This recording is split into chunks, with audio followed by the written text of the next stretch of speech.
Hello friends, నమస్తే. ఈ SIM వాడేవారికి భారీ షాక్, 5G సేవలు పొందలేరు. అయితే మొబైల్ ఫోన్ ఇప్పుడు ప్రతి ఒక్కరి జీవితంలో ఒక భాగమైంది. ప్రతి ఒక్కరి జేబులో లేదంటే చేతిలో మొబైల్ ఉండాల్సిందే. ఫోన్ ఉందంటే అందులో సిమ్ కార్డ్ తప్పనిసరి. గతంలో అయితే చాలా టెలికాం కంపెనీలు ఉండేవి.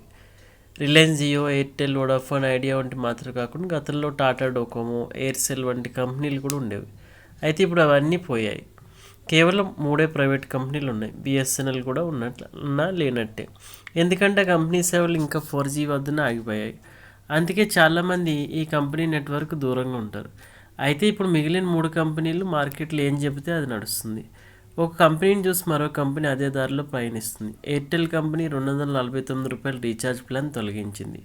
ఇప్పుడు మరో కంపెనీ కూడా ఇలాంటి నిర్ణయమే ఒకటి తీసుకుంది. అంటే ప్లాన్ తొలగించలేదు, కానీ దానిపై అందించే ప్రయోజనాలు కోత విధించింది. దీంతో ఆ సిమ్ వాడే కస్టమర్లపై తీవ్ర ప్రతికూల ప్రభావం పడిందని చెప్పుకోవచ్చు. ఇంతకీ అది ఏ కంపెనీ, ఎలాంటి నిర్ణయం తీసుకుంది అనేది మనం ఇప్పుడు ఒకసారి తెలుసుకుందాం.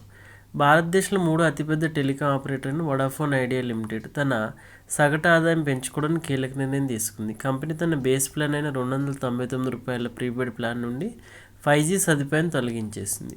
ఈ ప్లాన్ దేశవ్యాప్తంగా అందుబాటులో ఉన్నప్పటికీ మొదటి మార్పు ముంబైలో అమలు చేశారు. తర్వాత ఇతర సర్కిల్లో కూడా అమలు చేస్తున్నారు. అయితే 2025 ఆగస్టు 18 వరకు సీఈఓగా ఉన్న అక్షయ్ మోండ్రా Q1 FY26 ఆదాయ ఫలితాల సమావేశంలో మాట్లాడుతూ ముంబైలో ప్రారంభ 5G ఆఫర్ను ఉపసంహరించుకున్నట్లు తెలిపారు. అంటే ఇకపై రూ. 299 ప్లాన్లో 5G లభ్యం కాదు. ముంబైలో విఐ వినియోగదారులకు బేస్ 5G ప్లాన్ ఇప్పుడు రూ. 340 నుంచి మొదలవుతుంది. దీని ద్వారా ఏఆర్పీఓ పెంచుకోవాలని సంస్థ భావిస్తుంది. 5G అందుబాటులో ఉన్న అన్ని సర్కిల్లో ఇదే మార్పు కనిపిస్తుంది. ఇటీవల కేరళలో 5G ప్రారంభించిన విఐ 2025 ఆగస్టు 20న తిరువనంతపురంలో కూడా 5G ప్రారంభించింది.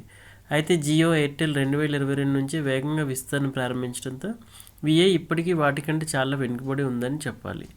ప్రస్తుతం విఐ బ్యాంకేతర వనరుల ద్వారా కొత్త నిధులు సమీకరించడానికి ప్రయత్నిస్తుంది. ఏదేమైనా సరే విఐ 5G తీసేయడం చాలా నిరాశ కలిగించిందని చెప్పాలి.